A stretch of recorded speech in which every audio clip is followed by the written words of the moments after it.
બાળકો, કેમ છો? મજામાં?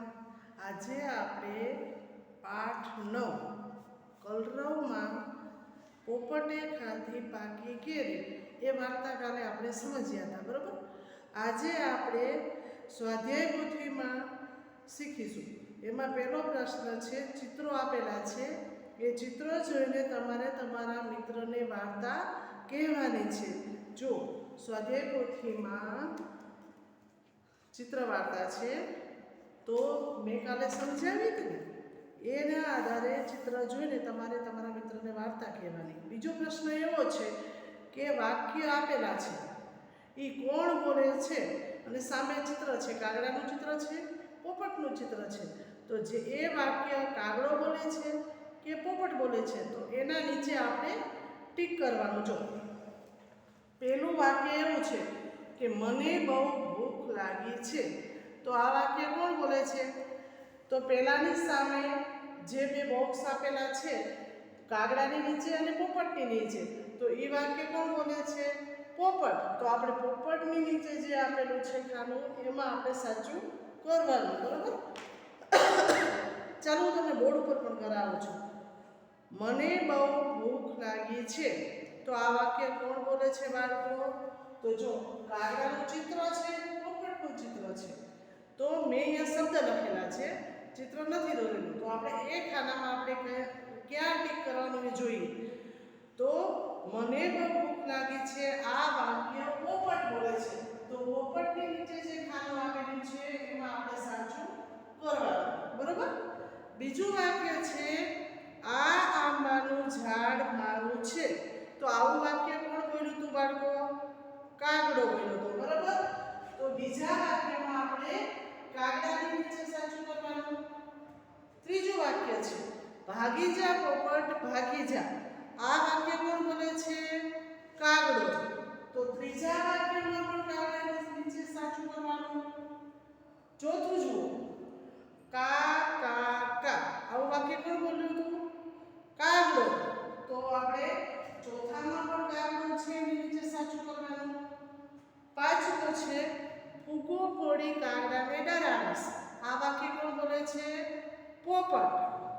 તો પાંચમામાં આપણે પોપટ, પાંચમા ખાનામાં પોપટની લાઈનમાં સાચું કરવાનું. મજા પડી ભાઈ મજા પડી, આવું વાક્ય કોણ બોલે છે? પોપટ બોલે છે, તો એ પણ પોપટમાં આપણે સાચું કરવાનું. અને સાતમું વાક્ય, કેરી ખાવાની મજા પડી, તો આ પણ પોપટ બોલે છે, તો આપણે સાતમામાં પણ પોપટમાં સાચું કરીશું. જો આપણે અત્યારે પ્રશ્ન નંબર 2 પાઠ 9 નો શીખ્યા બોર્ડ પર, બરોબર? એ તમારે સ્વાધ્યાય પોથીમાં પૂરો કરવાનો. હવે આગળનો પ્રશ્ન જુઓ, થોડાક મૌખિક પ્રશ્નો છે. કોને ભૂખ લાગી હતી? તો એના જવાબમાં આવશે પોપટને. આંબા ઉપર કેવી કેરી હતી? તો સરસ મજાની પાકી કેરી હતી. આંબા ઉપર કોણ રહેતું હતું? તો એના જવાબમાં આવશે આંબા ઉપર એક કાગડો રહેતો હતો. પોપટને જોઈને કાગડાને શું કહ્યું? પોપટે જોઈ કાગડાએ કહ્યું કે ભાગી જા પોપટ ભાગી જા, આ તો ઝાડ મારું છે. પોપટ શા માટે ગભરાયો? તો ઓલો કા કા કા ગુંગરાટ કરવા માંડ્યો એટલે પોપટ ગભરાઈ ગયો. કાગડાએ કોને બગાડ્યો? પોપટને. પોપટની નજર શાના ઉપર પડી? તો પોપટની નજર એક ફુગ્ગા ઉપર પડી. પોપટ ફુગ્ગાને લઈને ક્યાં બેઠો? તો એના જવાબમાં આવશે પોપટ ફુગ્ગાને લઈને ઝાડ નીચે બેઠો. ફુગ્ગો કેવી રીતે ફૂટ્યો? તો ફટાક કરતો ફુગ્ગો ફૂટ્યો. કાગડો સાથી ઉડી ગયો, તો ફુગ્ગાનો અવાજ સાંભળ્યો એટલે કાગડો ઉડી ગયો, બરોબર? હવે પ્રશ્ન નંબર 4 છે, એમાં રૂમાલ શોધ. બધા વિદ્યાર્થીઓ ગોળ કુંડાળામાં બેસે અને જેનો દાવ હોય એ રૂમાલ લઈને ફરે, એવી રીતે રૂમાલ શોધની રમત છે. હવે પ્રશ્ન 5 જુઓ. એમાં નીચે આપેલા અક્ષરોમાં રંગ પૂરો. તો જો ઉપર ભ, ય, ધ અને ફ લખેલું છે, તો બોક્સમાં તમારે જે આ બોક્સ આપેલું છે એમાં જ્યાં ભ છે તો અહીંયા છે, અહીંયા છે, જ્યાં જ્યાં ભ છે અહીંયા આપણે કેવો રંગ પૂરવાનો? ઓરેન્જ કલર, કેસરી કલર. હવે ય, જ્યાં પણ ય આપેલો છે, જો અહીંયા છે, અહીંયા બોક્સમાં ય શોધવાનો, પછી અહીંયા તો અહીંયા બધે કેવો રંગ પૂરવાનો? લીલો રંગ. પછી જ્યાં ધ આપેલો છે તો અહીંયા જ્યાં આ બોક્સમાં જ્યાં પણ ધ આપેલો છે ત્યાં આપણે જાંબલી રંગ પૂરીશું, બરાબર? હવે ફમાં કેવો રંગ છે? દૂધિયા રંગ. તો આ બોક્સમાં જ્યાં પણ ફ આપેલો છે ત્યાં આપણે કેવો રંગ પૂરવાનો? દૂધિયા. એ આખું બોક્સ એવા કલરનું કરી નાખવાનું, બરાબર? હવે પ્રશ્ન નંબર 6, શબ્દ વાંચો અને ગોળ રાઉન્ડમાં આપણે રંગ પૂરવાનો છે જે અહીંયા આપેલા છે એ પ્રમાણે. તો આ બધા શબ્દો લખેલા છે એમાં જ્યાં ભ છે એ કેસરી રંગ પૂરવાનો, ય વાળો શબ્દ હોય એમાં લીલો રંગ પૂરવાનો, ધ વાળો શબ્દ જે શબ્દમાં ધ આવતો હોય અહીંયા જાંબલી રંગ પૂરવાનો, અને જે શબ્દમાં ફ આવતો હોય અહીંયા આપણે દૂધિયા રંગ પૂરવાનો. ચાલો પહેલાં હું તમને બોર્ડ ઉપર કરાવું, બરાબર?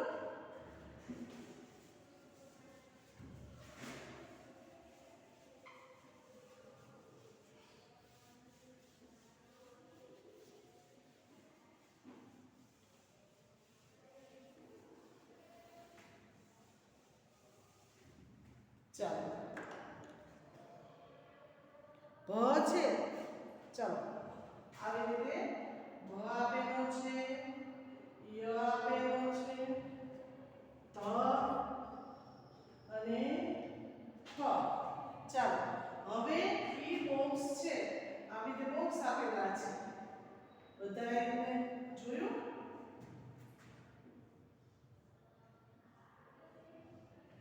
ચાલો હવે નીચે શબ્દો આપેલા છે તો ભ વાળો હોય ત્યાં આપણે કેવો રંગ પૂરવાનો છે? ઓરેન્જ કલર આવી રીતે, બરોબર? ગ છે, યમાં આપણે લીલો રંગ પૂરવાનો છે. આખું બોક્સ લીલા રંગનું કરી નાખવાનું. પછી આવે ધ, તો ધમાં કયો રંગ પૂરીશું આપણે? જાંબલી રંગ. તો અહીંયા આખા બોક્સમાં જાંબલી રંગ પૂરી નાખવાનો. અને જે ફ આપેલું છે તો ફમાં આપણે દૂધિયા રંગ પૂરવાનો છે, પણ અથવા વાદળી રંગ. જ્યાં ફ આપેલું છે એ આવી રીતે દૂધિયા રંગ પૂરી નાખવાનો આખા બોક્સમાં. તો આપણે કેવી રીતે પૂરીશું? જો પહેલું છે શબ્દ લખેલો છે આ સ, બરોબર? બીજો શબ્દ લખેલો છે ભૂલ, અને ત્રીજો શબ્દ લખેલો છે કાકી, બરોબર? અને જ્યાં એ અક્ષર ના હોય તો રંગ પૂરવાનો નહીં. પછી યતી, પછી ધડાકો, અણગો. ચાલો હવે આપણે જોઈએ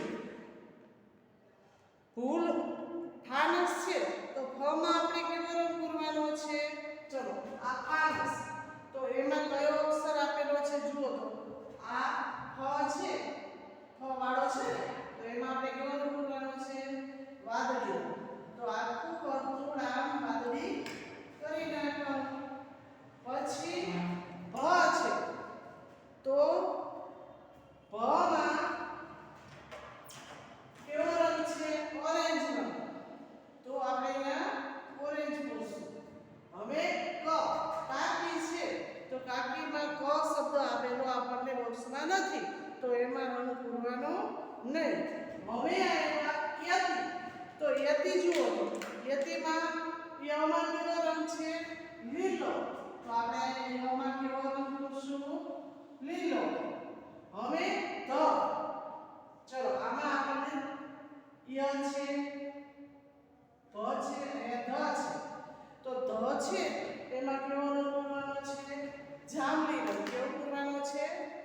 જાંબલી. અહીંયા આપણે જાંબલી રંગ પૂરવાનો. આમાં શું આપેલો છે? કયો શબ્દ છે? અક્ષર ફ છે. બરોબર? તો ફ માં આપણે કેવો રંગ પૂરવાનો હતો? વાદળી રંગ. તો આપણે આ ફ નું નામ છે એ આખું વાદળી રંગથી પૂરી નાખવાનું. સમજાઈ ગયું બાળકો? આવી રીતે આપણે શબ્દ જોતા જવાનું. જો આમાં છે. હવે આગળના શબ્દો જોઈએ. ભૂખ, ફૂલ, પછી ધનતેરસ, પછી કયો શબ્દ છે? જુઓ તો ધૂળ,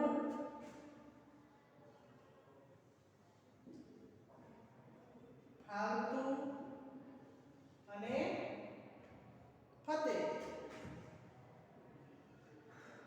જો હવે આમાં આપણે જોઈએ બાળકો, ભૂખ છે તો આમાં ભ શબ્દ છે. બરાબર? તો ભ માં આપણે કેવો રંગ પૂરવાનો છે? ઓરેન્જ, કેસરી. આમ કેસરી રંગ પૂરી નાખવાનો. હવે આમાં આપણને ફ વાળો શબ્દ છે આ. તો ફ માં આપણે કેવો રંગ પૂરવાનો છે? વાદળી રંગ.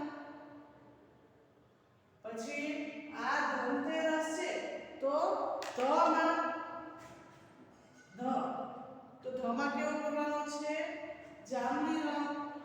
તો આપણે આમાં જાંબલી રંગ પૂરશું. બરોબર? હવે આય ધ છે તો એમાં પણ જાંબલી પૂરવાનો. આપણે અહીંયા જોતા જવાનું કે કયા અક્ષરમાં કેવો રંગ પૂરવાનો છે. હવે આમાં આવે ફ. બે શબ્દોમાં તો ફ વાળો શબ્દ છે એમાં કેવો પૂરવાનો છે? વાદળી રંગ. તો આપણે એમાં વાદળી રંગ પૂરશું. આખા રાઉન્ડમાં વાદળી રંગનું કરી નાખવાનું. કલર બહાર ના નીકળે એવી રીતે સરસ મજાનું. આવી રીતે આપણે આ બધા શબ્દ જોતા જવાના અને એ પ્રમાણે રંગ પૂરતા જવાના. તમારે આજે સ્વાધ્યાયપોથીમાં એ પૂરી નાખવાના. હવે પેજ નંબર 130 ઉપર પ્રશ્ન નંબર 7 છે. જુઓ, અક્ષર ઓળખવાનો છે અને એમાં રંગ પૂરવાનો છે. જો પહેલો અક્ષર કયો છે? ભ. તો સામે શબ્દો લખેલા છે. ભમરો, ભમરડો. ય તો યતિ અને યા. ધજા, ધજા અને ધોતી. પછી ફ છે તો ફટાકડા અને ફાનસ. હવે તમારે આ ભ, ય, ધ અને ફ માં તમારે તમારા મનપસંદ રંગ પૂરવાના. હવે તમારે મમ્મી પપ્પા પ્રશ્ન નંબર 8 માં મમ્મી પપ્પા પાસે શબ્દ સાંભળવાના અને બોલવાના. આ બધા શબ્દો તમારે વાંચવાના, નોટબુકમાં લખવાના અને મમ્મી પપ્પા સાથે બેસીને બોલવાના.